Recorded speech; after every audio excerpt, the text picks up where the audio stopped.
Good morning बच्चों हमारा lesson ख़त्म हो चुका है। मीरा बहन और बाघ। अब हम अपने आगे बढ़ाएंगे। ये लेसन है कहानी ही की कहानी। ये पेज 100 पर है। कहानी की कहानी एक शॉर्ट स्टोरी है जिसमें कहानियों और किताबों के बारे में बताया गया है। बच्चों ये पाठ सिर्फ पढ़ने के लिए, इसमें कोई एक्सरसाइज नहीं है। मैं इसकी रीडिंग करती हूँ, सब बच्चे सुन लेंगे ध्यान से। कहानी सुनने में हम सबको मज़ा आता है। तुम्हें घर पर कौन कहानी सुनाता है? किसकी कहानियाँ सबसे अच्छी लगती हैं? किसका सुनाने का तरीका सबसे मज़ेदार है? भला क्यों? बहुत पुरानी बात है, तब भी लोग कहानियाँ सुनते और सुनाते थे। राजा रानी, परियों की कहानी, शेर और गीदड़ की कहानी। माँ बाप बच्चे दादी नानी को घेर कर बैठ जाते और बार बार अपनी पसंद की कहानी सुनते। बड़े होने पर वे बच्चे अपने बच्चों को कहानी सुनाते, फिर बड़े होकर बच्चे आगे अपने बच्चों को वही कहानियाँ सुनाते। इसी तरह कहानियों का सिलसिला आगे बढ़ता। उनके बच्चों के बच्चे, फिर उनके बच्चों के बच्चे उन कहानियों का मज़ा लेते। सुनने सुनाने से ही कई कहानियाँ आज हम तक पहुँची हैं।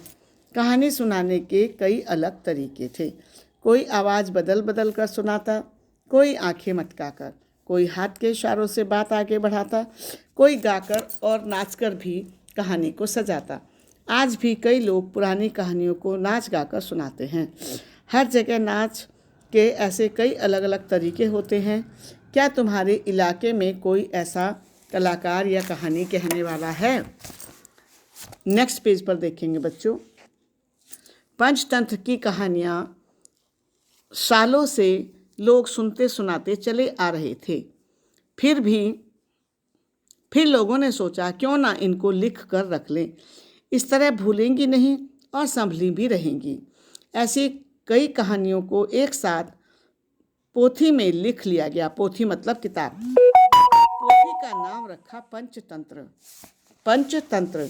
उस समय लोगों के पास कागज और किताबें तो होती नहीं। सोचो कहानियों को कैसे लिखा होगा। उस जमाने में लोग पत्तों पर या पत्थर पर लिखते थे।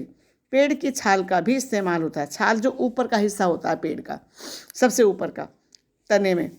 खजूर के बड़े पत्ते देखे हैं, उनको छाया में सुखा लेते थे।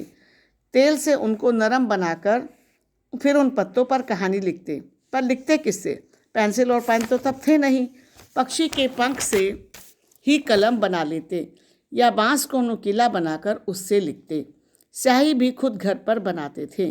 क्या तुमने कहीं लकड़ी की कलम देखी है? पंचतंत्र की कहानियाँ कई सौ साल पहले लिखी गई थी।